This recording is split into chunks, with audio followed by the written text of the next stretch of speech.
The shotgun blast echoed through the cornfields like a thunderclap from hell, shattering the lazy hum of cicadas and sending a flock of blackbirds exploding into the sky. I froze on the farmhouse porch, my heart slamming against my ribs, the iced tea glass slipping from my fingers to shatter on the salt-cracked boards. Robert's voice cut through the chaos, raw and ragged. "Jesus, John, get down," as he tackled me to the ground, his body heavy and warm over mine, the scent of sweat and earth and something dangerously alive flooding my senses. That was the moment I knew this weekend wasn't about fixing fences or baling hay. It was about the man pinning me there, his breath hot against my neck, and the secret we'd both been burying deeper than any grave. The invitation had come out of nowhere, tucked into a crumpled envelope Mike shoved at me during our last lecture at UCLA. "Dad's got this old place up in the Central Valley," he'd said, his voice casual as he scrolled through his phone, oblivious to the storm it kicked up in my gut. "Says he needs help with the harvest before he sells it off. You're the only one I trust not to fuck it up. Plus, free beer and no cell service. What do you say?" Mike, my roommate since freshman year, the golden boy with the easy grin and trust fund safety net, had no idea how loaded that question was. To him, it was just a bro favor. To me, it was a grenade with the pin half pulled. Robert Hargrove, Mike's dad. I'd met him twice before. Once at a backyard barbecue in Pasadena, where he'd clapped me on the shoulder with a hand that felt like it could crush walnuts, and again at Mike's graduation, where he'd lingered a beat too long shaking my hand, his blue eyes crinkling in a way that made my stomach twist.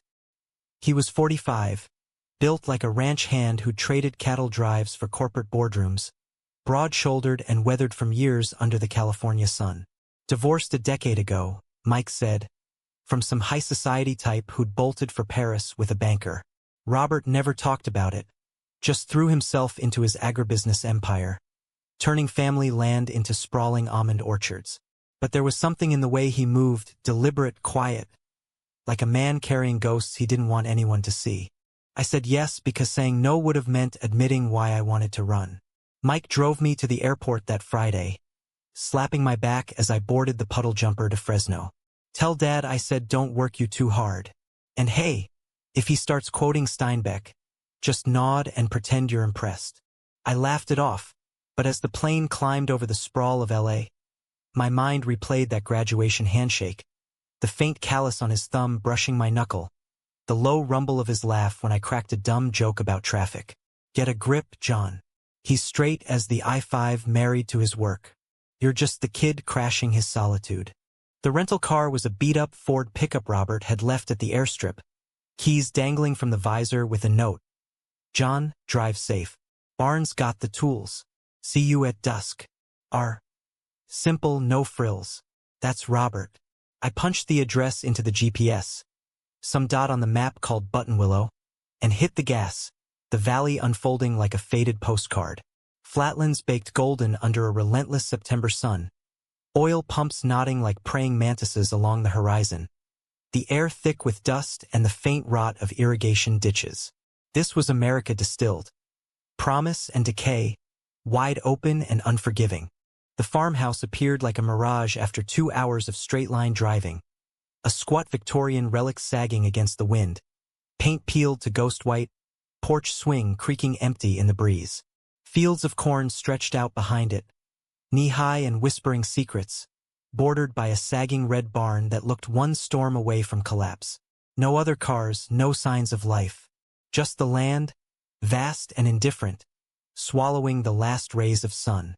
I killed the engine and stepped out, boots crunching on gravel, the heat still radiating off the hood like a fever. That's when I heard it. The low murmur of a radio from inside, some old country station crooning about lost love and dusty roads. I grabbed my duffel from the bed and approached the screen door, heart thudding louder than the bass line. "Mr. Hargrove? It's John, Mike's friend." The door swung open before I could knock, and there he was, filling the frame like he'd been carved from the oak he leaned against. Faded jeans slung low on his hips, a threadbare Henley clinging to his chest, sleeves shoved up to reveal forearms corded with muscle and a faint scar snaking from wrist to elbow. Some old accident, I guessed. His hair was tousled, silver threading the dark like frost on midnight, and those eyes, sharp as a hawk's, locked on mine with an intensity that made the air thicken. "John," he said, voice gravel rough from disuse, extending a hand that dwarfed mine. "Call me Robert. Come on in, beers in the fridge." The kitchen was a time capsule. Linoleum floors yellowed with age, a formica table scarred from decades of meals, the fridge humming like a distant train. He cracked 2 bottles of Anchor Steam, the condensation beating cold against my palm, and we clinked necks in a silence that stretched just a hair too long. "Mike says you're studying AG Econ," he started, leaning back against the counter, arms crossed in a way that pulled the fabric tight across his pecs. "Smart kid. Valley needs more like you. Folks who get the dirt under their nails ain't just for show." I nodded, sipping to buy time, the beer sharp and cold against the day's heat. "Yeah, well, Mike exaggerates. I'm more theory than practice. This place, it's something else." I gestured vaguely at the window, where the corn swayed like a green sea. "Feels like stepping back in time." He chuckled, low and warm, the sound vibrating through me like bass from a subwoofer. "Time don't move here. That's why I'm selling. Too many memories." His gaze flicked away, to the mantel where a faded photo of a younger him with Mike and a woman. Mike's mom, I figured, sat collecting dust. The weight in his voice hung there, unspoken. Loss, the kind that carves hollows in a man. We talked easy after that. About the drought choking the aquifers, the corporate suits buying up family farms, how Mike was wasting his life on that Hollywood bullshit instead of coming home. Robert moved like he owned the space, efficient and unhurried, pulling reheated chili from the stove and plating it with cornbread that crumbled soft under the fork. Dinner by lantern light on the porch, stars punching holes in the black velvet sky. The conversation dipping into deeper waters. His failed marriage? She wanted caviar. I gave her calluses. My folks back in Sacramento. Dad's a cop, mom's a teacher. Straight arrow types. You know? I didn't mention the part where I came out to them at 16. The awkward hugs and, "We love you anyway." That felt more like pity than pride. Or how, at 22, I'd yet to find a guy who stuck around longer than a semester. By the time we cleared plates, the night had cooled, crickets sawing a symphony. "Barn tomorrow at dawn," he said, clapping my shoulder. His hand lingering, thumb brushing bone. "Get some shut-eye. Guest rooms upstairs, end of the hall." I nodded, pulse erratic, and climbed the creaky stairs to a bed that smelled of mothballs and faint cedar. Sleep came fitful, dreams tangled with flashes of blue eyes and rough hands. The farmhouse groaning like it held its breath. Dawn broke bloody, painting the fields in crimson. I found Robert in the barn, silhouetted against hay bales, forking feed with a rhythm that spoke of muscle memory. "Morning," he grunted, not pausing, sweat already beading on his brow. "Grab a pitchfork. Let's get this done before the heat hits." We worked in tandem, the air thick with dust motes dancing in sunbeams, our grunts and the rustle of straw the only sounds. He was a machine, efficient and powerful, but there were moments when he'd wipe his forehead with the back of his arm, exposing the damp hollow of his throat, or when our shoulders brushed passing a bale that sent sparks skittering up my spine. By noon, shirts off and slung over beams, skin glistening, I caught him watching me, not staring, just assessing. Like I was a crop he was deciding whether to till. "Lunch," he said finally, voice husky, tossing me a water bottle. We collapsed on the barn floor, backs against a stall, gulping air and liquid. His knee bumped mine, accidental at first, then not moving away. "You're stronger than you look, kid," he murmured, eyes tracing the line of my collarbone. "Mike ever tell you that?" Heat flooded me, not from the sun. "He says I'm a city boy playing dress-up." I forced a laugh, but it came out thin. Robert's gaze held, steady as the horizon. "Nah, you've got roots in you. Just gotta dig 'em up." His fingers brushed my arm, casual as dust, but the touch lingered like a brand. That afternoon, as we mended a fence line snaking through the back 40, The world narrowed to the hammer's ring and the press of his body close enough to feel the heat rolling off him. We talked dreams then. Mine of sustainable farms in a warming world, his of escape, maybe a cabin in the Sierras where the ghosts couldn't follow. "What about you?" he asked, driving a post deep into the earth. "A guy like you, good heart, sharp mind. What's holding you back?" I hesitated, spike in hand, the truth clawing up my throat. Fear, mostly, of not being enough. For my folks, for myself, for someone like you. He paused, tool forgotten, and for a heartbeat, the valley held its breath. Then the shotgun blast ripped it all apart. We hit the deck hard, Robert's weight slamming the air from my lungs, his heart pounding a frantic tattoo against my back. Splinters bit into my palms as I clawed for purchase, ears ringing from the report that still echoed off the distant hills. "Stay down," he hissed, breath ragged in my ear. One arm locked around my chest like a vice, the other fumbling for something at his belt. A pistol? The acrid tang of gunpowder stung my nose, mixing with the sharper scent of his skin, salt and musk and the faint leather of his belt. "What the hell was that?" I gasped, twisting to see his face inches from mine, jaw clenched, eyes scanning the tree-line like a predator's. "Hunter probably, stray shot." But his voice cracked on the lie, grip tightening as another crack split the air. Closer this time, pellets whining off the fence post 10 yards away. Not a hunter. This was deliberate, a message carved in lead. He hauled me up in one fluid motion, half dragging, half carrying me toward the farmhouse, boots pounding dirt. Inside now. The screen door banged shut behind us, and he shoved me toward the kitchen, yanking a shotgun from a rack by the pantry. His, I realized, the one from the blast. "Lock it," he barked, already chambering around, muscles coiling under his shirt like a spring. I fumbled the bolt, adrenaline souring my mouth, peering through the lace curtains at the empty fields. Nothing. Just wind-rattled corn and the sun dipping lower, casting long shadows that clawed at the windows. Robert, who? Later. He crossed to the window in 2 strides, rifle raised, scanning with a focus that chilled me. This wasn't the easygoing rancher from breakfast. This was a man who'd seen violence up close, the kind that left scars beyond skin. The divorce story suddenly felt thin, a cover for something uglier. Minutes stretched like taffy, the house creaking in the silence, until he lowered the gun, exhaling slow. Clear. For now. I slid down the wall, knees weak, staring up at him as he slumped into a chair, weapon across his lap. "Jesus, Robert. What is this? Poachers? Ex-wife's new boyfriend with a grudge." His laugh was bitter, stripped bare. "Worse. Debts I thought were buried." He rubbed his face, palms rasping over stubble, and for the first time, I saw the cracks. Lines etched deep around his eyes, the hollow of his cheeks from skipped meals or worse. Back when I was building the business, I borrowed from the wrong people. Syndicate out of Bakersfield, loan sharks with ties to the cartels. Paid most back, but the interest compounds like kudzu. This place was collateral. Told him I was selling to settle up. Guess they don't like waiting. My stomach dropped. This wasn't some dusty relic of Americana. It was a powder keg, and I'd lit the fuse by showing up. "Mike doesn't know?" He shook his head, gaze distant. "Kid's got enough on his plate. Last thing he needs is his old man dragging him into this shit." A pause, heavy as the humidity.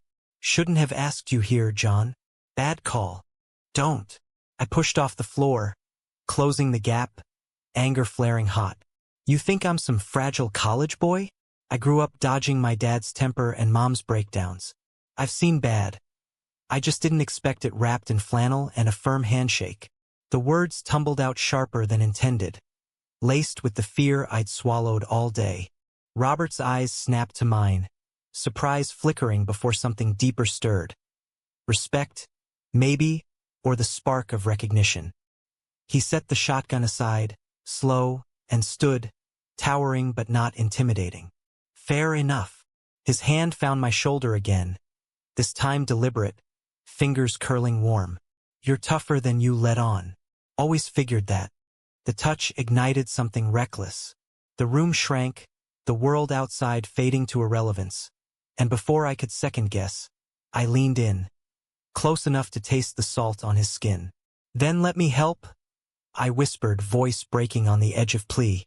"Whatever this is, us, the farm, the ghosts, don't shut me out." For a suspended second, he didn't move, breath mingling with mine, the air electric. Then his free hand cupped the back of my neck, thumb tracing my jaw, and he closed the distance. The kiss was fire, rough at first, born of desperation and the day's pent-up storm. His stubble scraping mine like sandpaper on silk. I gripped his shirt, bunching fabric, pulling him closer as he angled deeper, tongue sweeping in with a hunger that stole my breath. He tasted of coffee and regret, body hard and yielding all at once, pressing me back against the counter until the edge bit into my hips. We broke apart gasping, foreheads pressed, his hands still fisted in my hair. "John," he murmured, voice wrecked. We can't. Like hell we can't." I kissed him again, softer this time, mapping the curve of his lip, the scar on his chin. He'd been alone too long. I could feel it in the way he trembled, the vulnerability cracking through his armor. And me? I'd been waiting for a man who saw past the awkward kid to the fire beneath. That night, after barricading doors and taking shifts watching the windows, me with a borrowed .22, him with the shotgun, we collapsed into the guest bed, too wired for separate rooms. He pulled me against his chest, arm heavy across my waist, breath evening out as the adrenaline ebbed. "Talk to me?" I said into the dark, tracing the veins on his forearm. "All of it." He sighed, long and low, fingers interlacing with mine. "Started in '05. Wife left, took half the savings. I leveraged everything for the orchards. Almonds were gold then. But the crash hit, water rights dried up. Owed 20 grand, turned to 200 by the time the vultures circled." His voice dipped, confessional. "First payment was cash. Second, they wanted favors. Running product across state lines. I said no. That's when the threats started. Notes in the mailbox, tires slashed. Thought I'd outrun it by selling. And now," my thumb stroked his knuckle, grounding us both. "Now, they're circling. That shot today, warning. If I don't wire the full amount by week's end." He trailed off, the unspoken hanging. The farm gone, or worse. I turned in his arms, facing him, the moonlight silvering his features. "We'll figure it. Call the cops, feds if it's cartel." "Can't. They'd bury me in paperwork." "And Mike," his eyes searched mine, raw.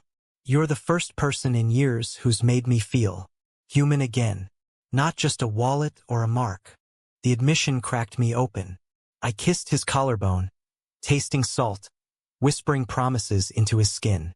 We made love then, slow and reverent, bodies learning each other in the quiet hours. His hands mapping my ribs like braille, my lips tracing the ladder of his spine. It was more than release. It was communion, two lost souls anchoring in the storm. Dawn brought uneasy normalcy.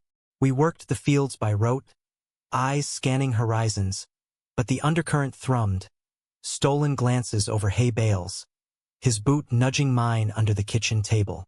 By evening, as we grilled steaks on a rusted Weber, the radio crackling with Dodgers highlights, it felt almost domestic, almost safe, until the truck rumbled up the drive, dust clouding like a genie from a bottle. Black Ford F-150, tinted windows, two men stepping out in cheap suits and mirrored shades. City wolves in farm country. Robert stiffened beside me, tongs forgotten. "Stay inside," he muttered. But I followed, pulse roaring. The leader was compact, slick-haired, gold chain glinting against his collar. "Hargrove," he drawled, accent Bakersfield thick. "Boss says time's up. Fork over the deed, or we take it in trade." His eyes slid to me, appraising. "Brought help? Cute. But kid, this ain't your rodeo." Robert stepped forward, shoulders squared. "We're closing escrow Monday. You'll get your blood money." Laughter, sharp as barbed wire. "Monday?" We said Friday. and interests doubled, call it motivation. The second guy cracked his knuckles, gaze lingering too long on the barn, the house. Message clear, pay or pay in pieces. They peeled out, leaving gravel pocked with tire burns, and Robert sagged against the porch rail, face ashen. 2 days. Christ. I pulled him inside, away from prying eyes, and held him as the weight settled. We fight this, I said fiercely. Together. His nod was weary, but his hand squeezed mine. Promise sealed in sweat and fear. That night, tangled in sheets, we plotted in whispers. Cash from his safe, a wire to a dummy account, maybe a call to an old contact in the DA's office. But beneath the strategy hummed the deeper truth. This wasn't just about money. It was about reclaiming a life, building something real from the ruins. Little did I know, the real betrayal was waiting in the wings, closer than the shadows creeping across the floorboards. The next morning broke with a vengeance. Sky bruised purple with incoming clouds, the air heavy as a wet blanket. Robert was up before the rooster, if the damn thing even worked anymore, brewing coffee strong enough to strip paint while I nursed a bruised ego from the night's half-sleep. We'd made love again after the goons left, fiercer this time, clawing at each other like we could fuck the fear away. But dawn brought reality crashing back, colder than the floorboards underfoot. Here's the play, he said over mugs at the table. Map of the farm spread like a battle plan. Red ink circling access roads and the old well house. We pool what I've got. 80 grand in the safe. Wire half today by time. Rest on Monday when escrow clears. His finger tapped the safe's location, bolted in the basement. But if they come sniffing early, we bolt to the back 40. There's a hunting blind stocked for a siege. I nodded, tracing the lines he'd drawn, the practicality of it grounding me. And after? You walk away clean. His eyes met mine, shadowed. Clean as it gets. Sell this heap, move to the coast maybe. Start over. A pause. Loaded. With you if you'll have me. The words hung, simple and seismic. I reached across, palm over his. Try stopping me. We moved like soldiers then, inventorying supplies. Canned goods in the pantry, ammo in the gun cabinet, a satellite phone buried in the barn for emergencies. By noon, we'd unearthed the safe. A dented steel beast behind shelves of rusted tools, and Robert spun the dial with practiced ease, the clunk of tumblers loud in the damp air. Stacks of bills tumbled out, crisp hundreds banded tight, smelling of banks and desperation. 80 grand, give or take, the sum of his solitude. As he counted, I wandered the basement's dim corners, flashlight beam dancing over forgotten relics. A trunk of Mike's boyhood toys, yellowed letters tied with twine, a photo album fat with faded Polaroids. Curiosity pulled me to the album, pages crackling as I flipped. Baby Mike in Robert's arms, a younger Robert grinning wide with his bride, beach vacations and Christmas mornings. Then, tucked in the back, a loose snapshot. Robert, early 30s, arms slung around a man I didn't recognize. Lean, dark-haired, laughing into the sun, their heads close, intimate. On the back, scrawled in faded ink, R&J, Summer 98. Forever yours. C. My gut twisted. C for Chris? Caleb? A college buddy, maybe. Or, no. Robert was straight. Mike's stories painted him as the ultimate dad bro. Fishing trips and football Sundays. But the pose, the inscription, forever yours, it screamed more. I snapped the album shut, heat crawling up my neck, and shoved it back. None of my business. Not yet. Upstairs, the wire transfer went smooth. Laptop on the kitchen table, Robert's fingers flying over keys, sweat beating despite the chill.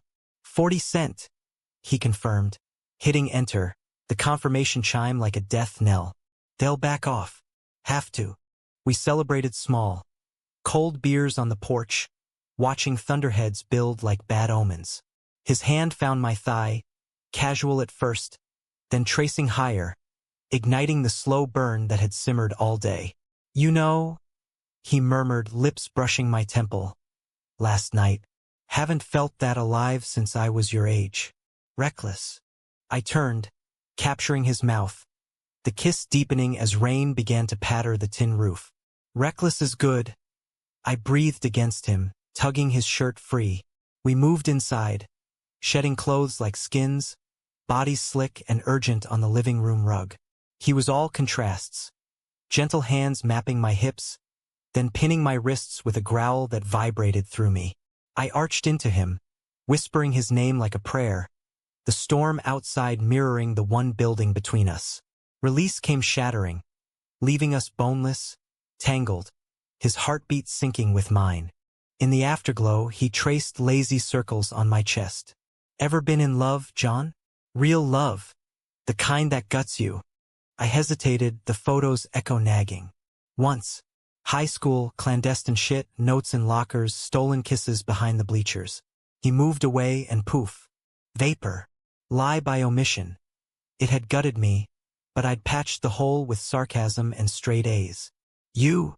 His fingers stilled. Yeah. Thought it was her at first, the wife. White dress. Big promises. A sigh warm against my shoulder. But truth? It was before. College, some wild summer in Big Sur. Guy named Caleb. Artist type, all fire and no filter. We hiked the trails. Swam naked in coves. Talked till dawn about changing the world. His voice softened, laced with ache. Ended when he got a gallery gig in New York. Said I'd hold him back. Small-town roots and all. Haven't seen him since '99. The confession landed soft, but it rocked me. Robert, bi? Gay? Fluid, maybe, in a world that didn't make space for it. You never told Mike? Hell no. Kid's got his own path. Last thing he needs is his old man complicating it. He propped on an elbow, eyes searching. What about you? This is fast. Too fast. I pulled him down, kissing the doubt away. Fast is the point. Life's too short for slow dances. The rain thickened to a roar that night, lulling us into uneasy sleep upstairs. I dreamed in fragments. Shotgun blasts morphing to laughter, Robert's face blurring with the strangers in the photo, fields burning under a blood-red moon. Woke to his arm heavy across me, breath steady, and for a moment it was perfect. Two men carving sanctuary from chaos. But perfection's a liar. Mid-morning, as we patched a leaking roof in the downpour, tarps flapping like sails, laughter bubbling despite the wet, my phone buzzed. No signal yesterday, but the storm must have cleared a tower. Text from Mike. Hey man, Dad cool? Heard from a buddy. Some sketchy shit going down in Buttonwillow. Cartel muscle spotted. You good? Call me. Ice water in my veins. I glanced at Robert, wrestling a shingle, oblivious. How much did Mike know? And why text now after radio silence? I fired back. All good.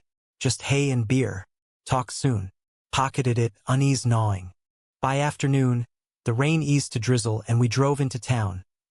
Nearest speck on the map, a gas station and diner called Mabel's, where the coffee was bottomless and the gossip free. Robert needed feed for the horses. I needed air that wasn't laced with tension. We sat in a booth, vinyl cracking under us, picking at pie while locals eyed us. Two men, close, in a place where close raised brows. That's when the door chimed, and in walked Trouble. Tall, broad, with a jaw like chiseled granite and eyes like chipped flint. John, no, wait. The name hit me like a slap.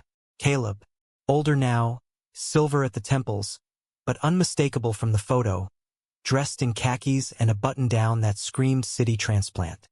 He froze mid-stride, pie tin in hand, stare locking on Robert like a heat-seeking missile. Robbie. Disbelief, then a grin splitting wide. Holy shit. World small as a dime.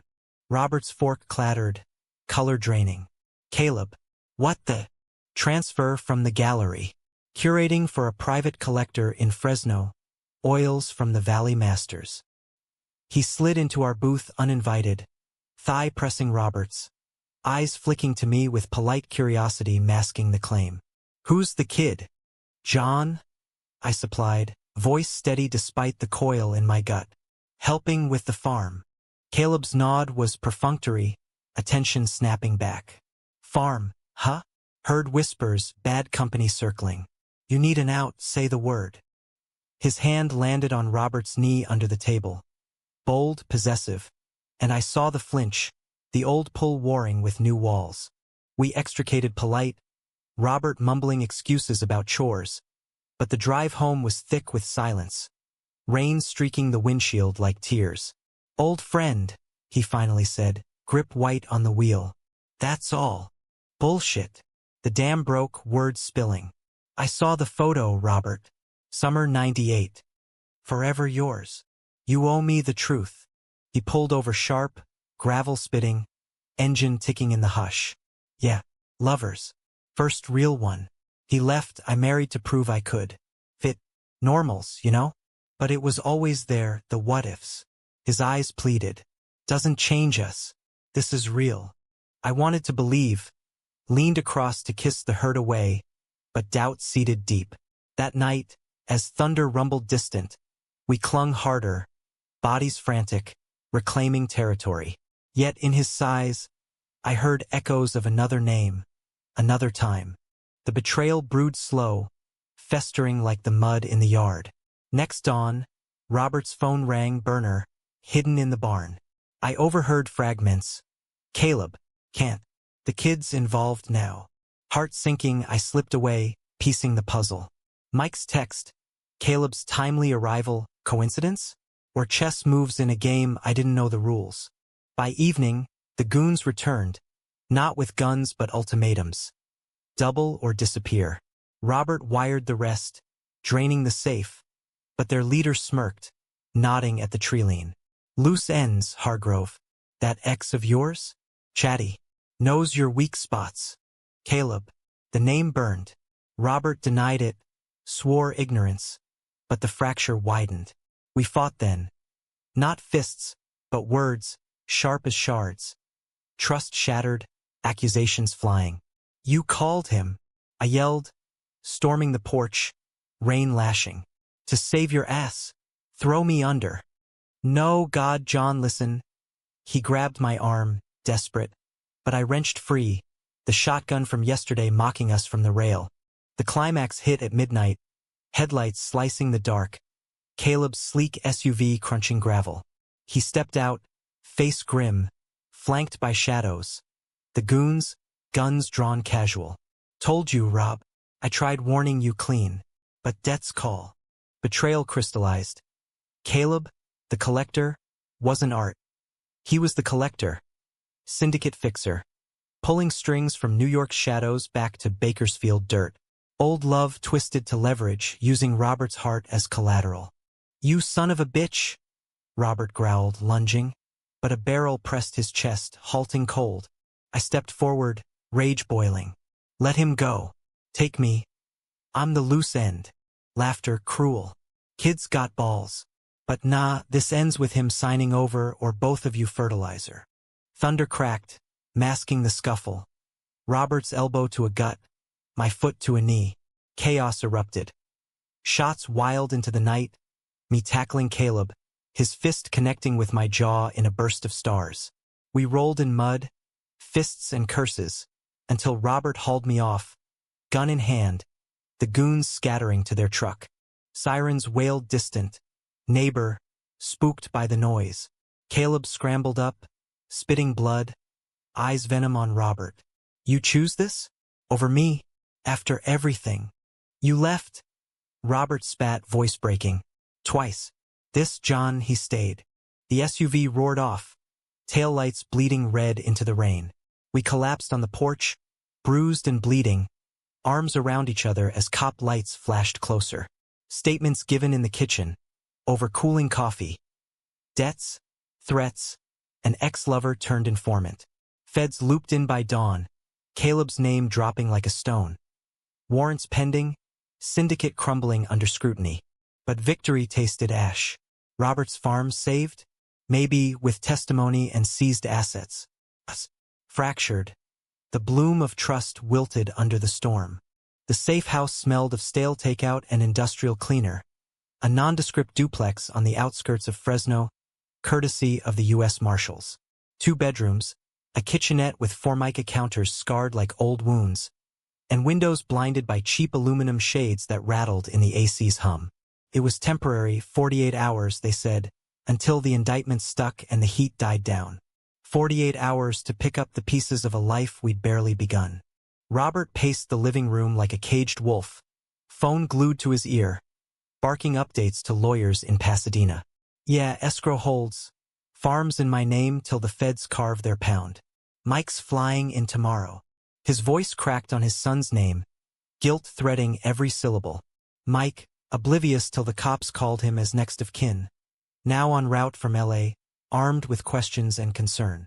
I watched from the sagging couch, ice pack pressed to my swelling jaw, the throb a dull counterpoint to the ache deeper in my chest. Caleb's fist had split my lip, but it was his words that lingered, venomous whisper in the mud. He'll drop you, kid. Always does, for the safe play. Echoes of the basement photo, the inscription faded but indelible. Forever yours. How many forevers had Robert chased, only to watch them curdle? He hung up, collapsing beside me, hand finding my knee. Habit now, comfort worn smooth. Lawyers say it's airtight. Caleb's history, syndicate books, wire transfers, ties him to the threats. He'll flip for leniency. Bury the rest. His thumb stroked absently, eyes distant. Farm's clear. We can go back. We. The word slipped out, sharp as a shard. I shifted, pulling away just enough to see his flinch. Or you and Mike, playing happy homesteaders while I fade to footnote? His face crumpled, raw. John, don't. This us. It's not. What? Convenient. I tossed the ice pack, standing, the room spinning slight from pain or fury. You called him, Robert. Before the goons, after the first shots. I heard you in the barn. Caleb, help me fix this. And poof, here he is, white knight with a ledger. Old flames die hard. Huh. Silence stretched, thick as the motel carpet. He rose slow, closing the gap, hands hovering like he feared I'd bolt. I called because he owed me. 10 years ago, when he left, I covered his ass. Paid off his debts to keep him out of jail. Gallery gig was my money, my strings. Thought I could cash in, get him to pull levers. His voice dropped, confessional. But yeah, part of me hoped he'd changed, that we could. I don't know. Pretend. The word burned. I'd fallen hard, reckless as he said, envisioning mornings in the Sierras, his laugh over coffee, a life beyond the valley's chokehold. Now it felt like a script, me the understudy to ghosts. And me? The pit stopped till the real show came back. No. He cupped my face, gentle despite the calluses, forcing my gaze. You're the plot twist, John. The one that rewrites everything. Caleb was fire, bright, consuming, gone in ash. You're the steady burn, the roots. I choose you. Every damn time. Tears pricked, hot and unwelcome. I leaned into his touch, warring with the pull. Prove it. Tell Mike. About us. About you. His hands dropped, shoulders sagging. Kid. He's my son. Coming out at 45? In Button Willow? It'll break him. Think I'm chasing midlife delusions, dragging his name through mud. Or it'll free you. I stepped back, arms crossed. Us. Hiding's what got you here. Debts, secrets, syndicates thriving in the dark. Be the man you want Mike to be. Proud. Whole. The argument simmered through dinner. Chinese from a bag, eaten cold over the tiny table. Words volleying like ping-pong in a windstorm. He accused me of naivety, city idealism clashing with rural grit. I fired back with hypocrisy, love laced with cowardice. By nightfall, exhaustion won, and we retreated to separate beds, the wall between us thicker than plaster. Sleep evaded, my mind replaying the farmhouse in loops. That first kiss, shotgun still warm. Bodies slick in the rain. Caleb's sneer under sodium lights. At 2 a.m., the front door creaked. Robert, slipping out for air? Or more? Paranoia clawed, but I followed quiet, barefoot on linoleum, peering through the blinds at the parking lot bathed in mercury glow. He sat on the curb, head in hands, phone lit blue against his palm. Not calling Caleb Mike. Voice low, broken. Son, I messed up. Big. There's someone. A man. And the farm, the trouble. It's all tangled. Pause, Mike's tinny reply lost to distance. Yeah, love him. Scared shitless, but, yeah. A laugh watery. Tell Mom? Hell, she's been gone 20 years. But you. I need you to know. Dad's finally living. He hung up, shoulders shaking, and I backed away, throat tight, a dam breaking in my chest. Pride, fierce and aching. He wasn't pretending. He was fighting for us. Morning brought olive branches. Coffee black as regret. Robert's hand tentative on mine. Called him. Told him everything. Debts. Caleb, you. His eyes held steady, vulnerable. Said I'd understand if he hated me. But he said love you too in his way. Wants to meet you proper, when the dust settles. Relief flooded, sweet as valley rain. I kissed him then, slow and deep, the safe house fading to irrelevance. We had the day, hours unspooling lazy, bodies rediscovering in the queen bed, sunlight slanting through cracks in the blinds. He was tender, mapping bruises with lips, whispering apologies into my skin. You're my harvest, John. The good kind, abundant, enduring. By evening, Mike arrived, tall like his dad, but softer around the edges, concern etching his boyish face. Hugs awkward at first, Robert's arm lingering on my shoulder as we sat in the cramped living room, spilling the saga. Threats, shootout, the lover's double-cross. Mike listened, jaw tight, but when the words turned to us, John and I, it's real, he exhaled slow, clapping Robert's knee. Dad, about time. Always knew you had layers. John's solid. Saved your ass from what I hear. Laughter broke the tension. Beer cans clinking in makeshift toast. Stories flowed. Mike's latest audition flop. My thesis on regenerative aging. Robert's boyhood tales of sneaking beers by the Stanislaus. For the first time, it felt like family. Not blood, but chosen, mending in the mundane. Feds cleared us at dusk, paperwork stamped, threats neutralized. Caleb in cuffs, syndicate crumbling under RICO charges. We drove back in convoy, Mike's rental trailing the pickup, the valley unfolding forgiving under a cleansing sky. The farmhouse stood sentinel, porch light flickering welcome, fields silvered in moonlight. But homecoming wasn't seamless. Repairs waited. Bullet-pocked posts, mud-churned yard, the safes echo hollow. That night, with Mike bunked in the guest room, Robert and I slipped to the barn, hayloft ladder creaking under our weight. We made love there, urgent and quiet, his body arching under mine, gasps muffled in straw. This is home, he breathed after, fingers laced. You, here. Dawn brought decisions. Mike stayed a week, helping mend fences literal and not. Awkward dad-son talks over breakfast, group hikes where he grilled me gentle. Treat him right, yeah? He's tougher than he looks, but breakable. I promised, meaning it, the bond forging slow but sure. Robert listed the farm eventually, not out of fear but forward motion. Escrow closed clean, proceeds split. Half to Mike's trust, half to a down payment on that Sierra cabin. Redwood beams and a view of endless pines. We moved in November, leaves turning flame on the drive up, U-Haul groaning with boxes of mismatched lives. My books on sustainable yields, his tools and faded photos, album included, Caleb's picture tucked away but not burned. Winter settled soft, snow blanketing the slopes, isolation a balm. We built routines. Mornings chopping wood, his axe swinging rhythmic. Evenings by the fire, my head on his thigh, reading aloud from Kerouac while he traced my spine. Love deepened, humanistic in its quiet, forgiving flaws, celebrating small victories. Robert volunteered at the local food bank, channeling old debts to new grace. I consulted remote for valley co-ops, bridging theory to soil. Betrayal's scar faded, a lesson etched. Trust earned in storms, love the anchor. Caleb wrote once from county lockup. Apology scrawled hasty. I was the ghost, not you. Be happy.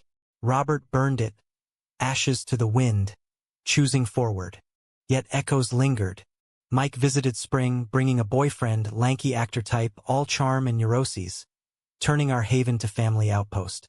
Laughter echoed off logs, barbecues under stars, Robert's arm around me casual now, Mike's grin approving.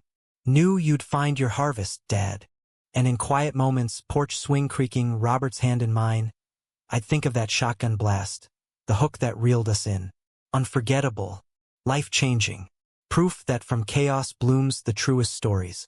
Spring thawed the cabin's bones, wildflowers erupting along the trails like confetti from the Earth's secret party.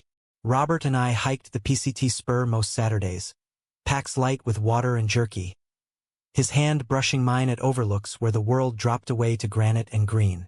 At 23 now, I'd traded UCLA's concrete for this, dirt paths and dawns that painted the sky in pastels. A life stitched from his steadiness and my wanderlust. The farm sale had funded expansions. Solar panels humming on the roof, a greenhouse for heirloom tomatoes, a deck we built together, hammers sinking like heartbeats. But scars don't vanish with the snow. Robert woke some nights, sheets twisted, murmuring Caleb's name. Not longing, but exorcism. The syndicate's shadow lingering in dreams.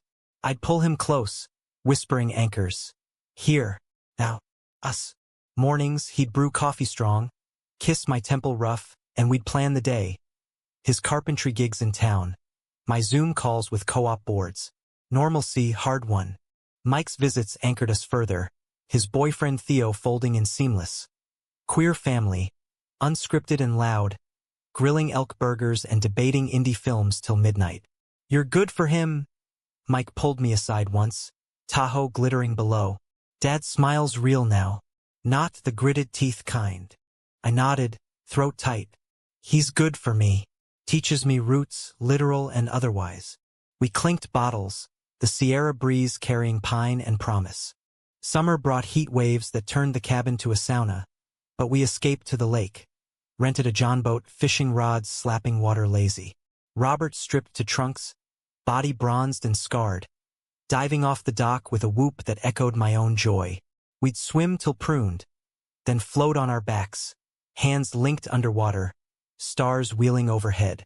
Ever think, he said one dusk, ripples lapping, that blast was a gift? Shook loose the bullshit, handed me you. Romantic bastard. I splashed him, laughing, but truth hummed beneath. The farmhouse weekend, terror and tenderness, had stripped us bare, rebuilt stronger. No more hiding. Robert wore a simple silver band on his right hand, by pride subtle, a nod to fluidity reclaimed. I mirrored it, our pact unspoken. Fall harvest found us volunteering at a community orchard near Bridgeport, picking apples heavy with juice, crates thumping in the truck bed. Kids ran under trees, cheeks smeared red, and Robert knelt to their level, tales of Johnny Appleseed spun with valley drawl. Watching him, father not by blood but by choice, melted something in me. Humanistic, yeah, love as verb tending what grows, but conflict simmers eternal. Late October, a letter arrived, certified, from L.A. Caleb, out on bail pending appeal. Words clipped. Testimony helped, reduced to 5. But Rob, I see you in the papers, cabin life with the kid. Deserve better than echoes. Call if you want real. Attached photo, him older, in a suit at some gallery opening, smile sharp as ever. Robert stared at it over dinner, fork midway, jaw tight. Delete it, I said, voice even, but inside old fears stirred. Caleb's hook stronger than mine? The man who'd known him first, deepest? He crumpled it slow, eyes on me. No. Stood, crossed to the wood stove, fed the flames till paper curled black. Echoes are gone. You're the now. But doubt lingered in his touch that night. Hesitant, seeking reassurance. We made love deliberate. Eyes locked, bodies affirming what words couldn't. Afterward, tangled, he confessed, scared sometimes, that I'll fuck this up. Push too hard, pull too close. I traced his scar, the one from long ago. Then we'll fuck up together. That's the deal. November rolled in crisp, anniversary of the farmhouse marking 1 year. We drove down, Mike and Theo in tow, The old place sold but standing proud under new owners. A young couple with toddlers, waving from the porch as we toured the fields. Ghosts walked with us. Shotgun scars healed over, barn loft dusty but dreaming. Robert squeezed my hand at the fence line, voice low. Bought my life here, and yours. Back in the Sierras, snow-dusted peaks early, cocooning us.